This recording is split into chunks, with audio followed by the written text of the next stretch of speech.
Hello friends, welcome to my channel. आज हम बात करने वाले डेल्टा कॉप लिमिटेड के बारे में। ये कंपनी को देखो मैंने लॉन्ग टर्म के लिए लिया है, तो इसके पीछे वजह क्या है ये मैं ज़रूर बताऊंगा आपको। और ये कंपनी में बिजनेस कैसा है, इसकी फंडामेंटल कैसे है, सारी चीज़ें हम देखने वाले हैं ये वीडियो के अंदर। तो वीडियो एंड तक देखो और वीडियो अच्छा लगेगा तो ज़रूर चैनल को सब्सक्राइब करना। तो जैसे कि यहाँ पर मैं दिखा देता हूँ कि ये इसका वेबसाइट है डेल्टा कॉप का, और ये गेमिंग के अंदर है और हॉस्पिटैलिटी के लिए ठीक है। तो हॉस्पिटैलिटी और गेमिंग ये इसका मेन बिजनेस है। और यहाँ पर देखेंगे तो ये कंपनी देखो, यहाँ पर इसके बारे में बताया है कि ये फ्लैगशिप कंपनी है ऑफ द ग्रुप है, जिसके अंदर ये electronic and online gaming industry के अंदर आ रही है। और साथ में ये textile and real estate consultancy का भी काम यहाँ पर ये कंपनी कर रही है, ऐसा यहाँ पर बता रहा है। और casino gamings and online gaming या फिर हॉस्पिटैलिटी इसके अंदर आती है, होटल्स एंड ये सारी चीज़ों में ये कंपनी आती है डेल्टा कॉप, ठीक है। तो जो टूरिस्ट लोग होते हैं या टूर करने वाले, उनके लिए ये कंपनी काम करती है। जैसे हॉस्पिटैलिटी हो गई या गेमिंग हो गया, तो बाहर घूमने जाते हैं लोग, तो कई कैसीनो होते हैं, वहाँ पर गेम्स होते हैं, तो उस टाइप का इसका बिज़नेस है। एक यूनिक सा बिज़नेस है, अलग बिज़नेस है, और इसके कंपटीशन में आपको कोई ज़्यादा नज़र भी नहीं आएगा। तो फिलहाल ये कंपनी का बिज़नेस तो जान लिया आपने। और ये देखो, ये इसके बारे में मैं जस्ट बताना चाहूँगा। ये कंपनी को मैंने पहले भी होल्ड किया था जस्ट ट्रेडिंग पर्पज़ से, तो ट्रेड कर चुका हूँ। यहाँ पर देख सकते हो राधा किशन दमानी जी के पोर्टफोलियो के अंदर में भी ये स्टॉक, और राकेश झुंझुनवाला जी के भी पोर्टफोलियो में ये स्टॉक आपको नज़र आएगा। तो फिलहाल यहाँ पर डेल्टा कॉप जो कंपनी है, इसमें मैं ऑलरेडी पहले 2 साल पहले का वीडियो है जिसके अंदर मैं प्रॉफिट लेके निकल भी चुका था, ठीक है। तो अभी मैंने दोबारा एंट्री ले ली है, तो मुझे एक अलग से एक लॉन्ग टर्म का पोर्टफोलियो बना रहा था, जिसके अंदर मैंने सोचा ये भी कंपनी को ऐड कर लूँ, क्योंकि इसका बिज़नेस यूनिक है और मुझे अलग अलग बिजनेसेस में इन्वेस्ट करना पसंद है। तो फिलहाल मैंने ये बिज़नेस के अंदर भी इन्वेस्ट कर लिया है, ये कंपनी के अंदर। तो अभी यहाँ पर इसके फंडामेंटल और बाकी सारी चीज़ें भी देख लेते हैं। तो फंडामेंटल कैसे है इसके, तो फंडामेंटल में आपको नज़र आएगा ये जो कंपनी है, तो ये कंपनी का फ़िलहाल देखो भाव 124 का है, जो काफ़ी कम है और काफ़ी अच्छा है। और अगर हम देखते हैं 3,300 करोड़ का इसका मार्केट कैपिटल, 110 रुपये का लो, यानी लो के आसपास यहाँ पर ये स्टॉक नज़र आ रहा है। यहाँ पर आप देख सकते हो 110 के पास ही है, जस्ट 14 रुपये हाई पे अभी दिख रहा है। और 260 से गिरा है, 260 से काफ़ी ज़्यादा गिरावट में हमको ये नज़र आ रहा है। यानी ये स्टॉक अभी लेने लायक, या फिर हम कह सकते 50% डाउन पे अभी हाई से नज़र आ रहा है। स्टॉक का पी काफ़ी अच्छा है, अट्रैक्टिव, मुझे पी काफ़ी वैल्यूएशन काफ़ी अच्छा नज़र आ रहा है। बुक वैल्यू भी देखो ज़्यादा कम नहीं है, लेकिन करंट प्राइस से कम ही है। ROE भी ठीक ठाक है, अच्छा है। डिविडेंड भी देती है, देखो कंपनी डिविडेंड देती है। सबसे बड़ी बात होती है कि कंपनी प्रॉफिटेबल कंपनियाँ 1-2% का भी डिविडेंड दे दे, तो इन्वेस्टर के लिए वो ईयरली एक इन्वेस्टमेंट पे रेवेन्यू बन जाता है, इनकम बन जाती है। फेस वैल्यू 1 रुपये का नज़र आ रहा है। और अगर हम देखते हैं 1 साल में देखो काफ़ी गिरा है, ये थोड़ा बढ़ा था, फिर ज़बरदस्त ये गिरते गिरते नीचे आया है। तो वजह हम आगे भी देखेंगे इसके सेल्स को लेके। और अगर देखते हैं 3 साल की बात करते हैं, तो देखो 3 साल पहले ये 152 से यहाँ तक पहुँचा था। ये जस्ट यहाँ पर देखोगे, यानी डबल तो हो गया था, 300 के ऊपर तो चला गया था 1 साल के अंदर। फिर यहाँ पर डबल से देखो क्या हाल हुई है। तो अभी 110 के आसपास, 124 के आसपास नज़र आ रहा है। तो काफ़ी गिरावट हमको देखने मिली, यानी लगभग 200 रुपये डाउन ये शेयर का गया है। जो हाई पे खरीदते हैं उनके लिए यही होता है, क्योंकि बहुत लोगों को हाई पे, क्योंकि शेयर बढ़ता है, हाई टू हाई मारता है, तो कहीं ना कहीं जाके इन्वेस्टर, छोटे मोटे इन्वेस्टर घुस के फंस जाते हैं, जिसकी वजह से उनको नुकसान हो जाता है। और 5 साल की बात करते तो देखो 5 साल में आपको ये नज़र आएगा, ये जो स्टॉक है 5 साल में भी ज़बरदस्त ये गिर गया था। जब ये कोविड की बात आई थी, कोविड टाइम आया था, तो लगभग ये 60 रुपये के आसपास ये स्टॉक मिला करता था। 60 से इसने 300 का भाव दिखाया, यानी 60 से काफ़ी मल्टीबैगर इसने रिटर्न दिए, फिर 60 फिर वहाँ से ये गिर के फिर से नीचे आ गया। 10 साल की बात करते तो देखो 10 साल पहले ये 86 के भाव पे भी था यहाँ पर, और छोटा अगर देखा जाए तो लगभग 51 के भी भाव पे नज़र आएगा आपको।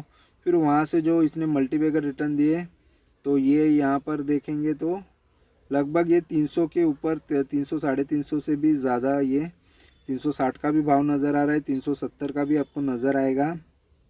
ठीक है, तो काफ़ी ये देखो 373 का भी भाव मैंने दिखा दिया। तो ये काफ़ी मल्टीबैगर रिटर्न देके फिर ये गिरावट इसने दिखाई थी, तो काफ़ी उतार चढ़ाव ये स्टॉक में नज़र आता है। मैक्स की भी बात करेंगे तो सेम ऐसी ये 27 रुपये का स्टॉक हुआ करता था, 27 से काफ़ी उतार चढ़ाव दिखाते दिखाते अभी 100 रुपये के भाव पे नज़र आ रहा है। यानी इसने कोई ज़्यादा मल्टीबैगर रिटर्न दिए नहीं है, दिए है लेकिन फिर से छीन भी लिए। 2007 से कोई भी रहेगा उसका पैसा जस्ट 4 गुना बन गया है 2007 से लेके अभी तक। लेकिन इसने काफ़ी मल्टीबैगर जब रिटर्न दिए वो टाइम पे जो भी निकल गए उनका अच्छा खासा बेनिफिट ये दिया है। कंपनी देखो ऑलमोस्ट डेट फ्री भी है, कर्जा नहीं है कंपनी पे ज़्यादा, या आगे हम देखेंगे लोन कितना है। और बाकी चीज़ें यहाँ पर 4 नेगेटिव चीज़ें भी नज़र आ रही है, जिसके अंदर इसका सेल्स ग्रोथ ख़राब नज़र आ रहा है, प्रोमोटर की होल्डिंग कम नज़र आ रही है, और रिटर्न ऑन इक्विटी कम है, और वर्किंग कैपिटल भी इंक्रीज, वर्किंग कैपिटल डेज बढ़ रहे हैं, तो ये भी चीज़ ख़राब है। डेल्टा कॉर्प देखो ये कंपनी अकेली यहाँ पर नज़र आएगी, इसके साथ कोई नज़र नहीं आएगा क्योंकि बिज़नेस यूनिक है।